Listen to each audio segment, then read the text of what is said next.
Alright, listen brother, today we're talking about Talion, the Italian stallion dude. He's making his way into the commander format with an iridescent sparkly penumbra.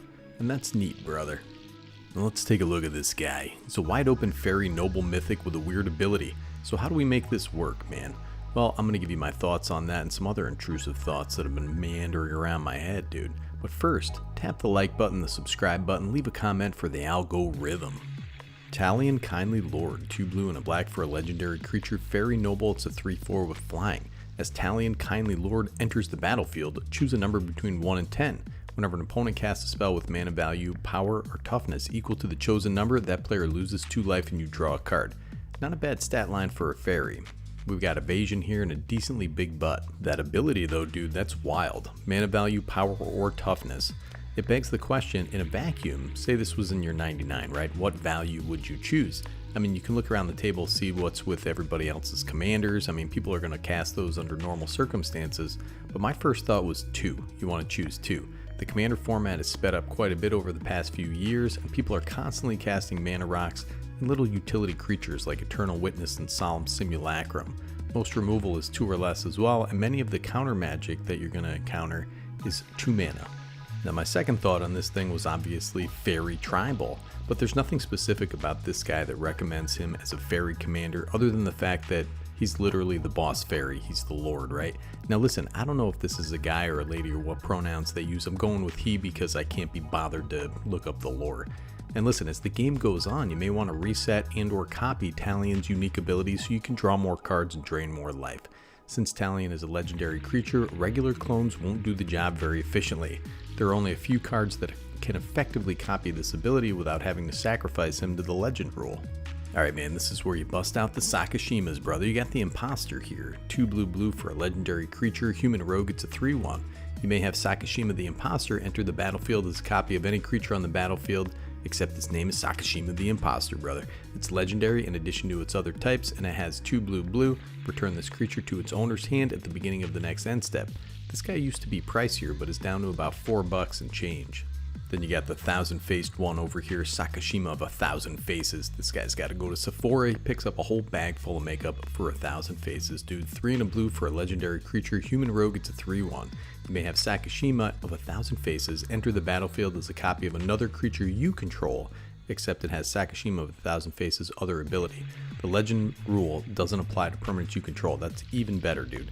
This guy is unfortunately $20, but has that additional text. Then you got the old Spark double, brother. 3 and a blue for a creature, illusion 0/0. You may have this guy enter the battlefield as a copy of a creature or planeswalker you control, except it enters with an additional +1/+1 counter if it's a creature, or an additional loyalty counter if it's a planeswalker, and it isn't legendary. This guy needs new art. I'm tired of looking at Jace, man. I mean, just enough with this guy. Maybe stop brooding all the time, Jace. This just got reprinted and is about $4, which is pretty good for this effect.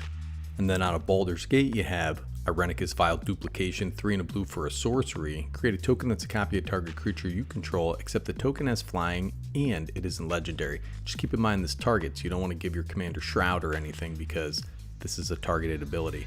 I just put this in every blue deck that has a commander, dude, because you almost always want a copy of your commander. This card's fantastic. It's about $3. And lastly, in this section, we have Mirror Box. 3 generic mana for an artifact. The legend rule doesn't apply to permanents you control. Each legendary creature you control gets +1/+1. Each non-token creature you control gets +1/+1 for each other creature you control with the same name as that creature. This is about $1 and buffs our commander in addition to making our clones able to copy whatever we want, even if it's a legend we control.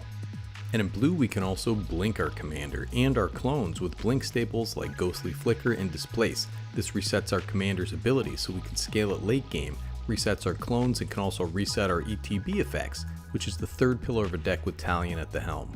And if you want to get into some pricey enablers, you got Fasta Dwelling out there. She'd be awesome in a deck like this. 3 and a blue for a legendary enchantment creature, God. It's a 6/5 with indestructible. As long as your devotion to blue is less than 5, Fasta is not a creature.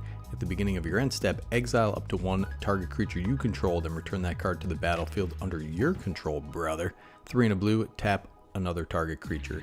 It's about $7 or $8. Love this card. So what are some ETB effects that let us help control the board? We got the Ravenous Chupacabra out there, dude. This guy's efficient. He's a goat monster, just like my Uncle Sylvester. We also got Massacre Worm. This is a great one. When I first started playing in 2013, I wanted one of these so bad, dude, but it was so expensive. This got quite a few reprints in the intervening years and is around $3 currently. You also have the old Gravy Titan, dude. He's making gravy in a bowl, and the bowl is his belly, and the gravy is dead dudes. Plus, he looks cool. Looks like he's hitting the gym, brother. Most Titans don't go out in loincloths, man, but if you got the physique, let it rip. You also got the old Agent of Treachery out there. This guy's just a lawyer, dude.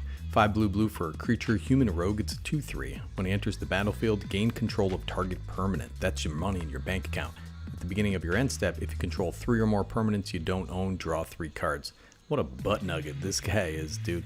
Listen, man, he's cool because he costs 7 mana, but he only has 3 toughness. What a treacherous dude.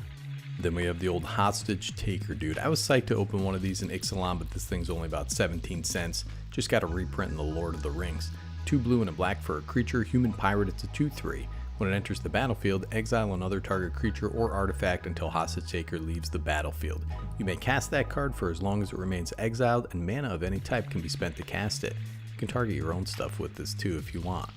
One of my favorite little idiots, dude. This lady is taking hostages, but really has no plans on how to get the ransom. I mean, she's just gonna end up swording this guy in the neck. Very foolish.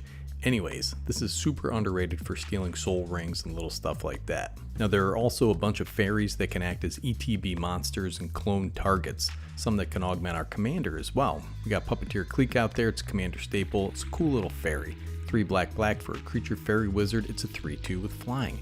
When it enters the battlefield, put target creature card from an opponent's graveyard onto the battlefield under your control, it gains haste. At the beginning of the next end step, exile it. This also has persist. So if you clone this, it comes back with persist as the clone. So you can have its ETB go off, you can reset its clone ability. You also have the Sower of Temptation. This is an all-star in a clone deck, dude. 2 blue for a creature fairy wizard, it's a 2/2 with flying. When it enters the battlefield, gain control of target creature for as long as Sower of Temptation remains in the battlefield. 50 cents for this card, brother. This helps control the board, clear the way, and steal all the best stuff. You got the fairy artisans out there, dude. They're the ones who make that artisanal bread. 3 and a blue for a creature fairy artificer, it's a 2/2 with flying. Whenever a non-token creature enters the battlefield under an opponent's control, create a token that's a copy of that creature, except it's an artifact in addition to its other types. Then exile all other tokens created with fairy artisans. Look at these guys, dude. They're just making copies at the workshop, brother. Now, of course, we have the Glenelendra Archmage. 3 and a blue for a creature fairy wizard, it's a 2/2 with flying. Has blue and sacrifice it, counter target non-creature spell, has persist.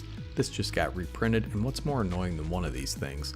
One of these things and another cloned one, that's what, brother. Then we got the Glenelendra Liege. Look at this guy out there. 1 and 3 hybrid Dimir for a creature fairy knight, it's a 2/3 with flying. Other blue creatures you control get +1/+1. Other black creatures you control get +1/+1. Imagine cloning this 5 times with the Rite of Replication, brother. Your commander gets pretty big that way. And you may be thinking to yourself, hey, I'll stick the Scion Abuna in there. That's going to be good in this deck. Well, listen, you're wrong, brother. Shroud means you can't target your fairies, so you can't clone them with certain spells like the aforementioned Rite of Replication and Irenicus Vial Duplication because those cards target. Alright, clones like Spark Double, however, do not target, so they get around Shroud and Hexproof. If you have just a regular clone that can clone anything on the battlefield, just keep that in mind because you might want to copy something with Hexproof out there. Anyways, man, that's how I would build Talion. There's a sample deck list in the description, of course. You have clone effects, you have ETB effects, impactful fairies, and control and theft elements to make up for the fact that you're playing mostly fair magic. You don't have an incredible value engine or the ability to overwhelm the board quickly, printed on your commander like a lot of commanders these days. You know what, man, everybody needs a clone deck. They scale really well with what the table's playing, right? If you're playing a high power game, you're going to clone some high power stuff. And if there's nothing that interesting to copy out there, just copy your own impactful creatures and go to town, brother. Clone decks are fun. You never know what you're going to get, and it plays differently every time. So have fun out there with the sweet Italian Stallion and stay fresh out there, folks. Sneaky G from Better Commander signing off.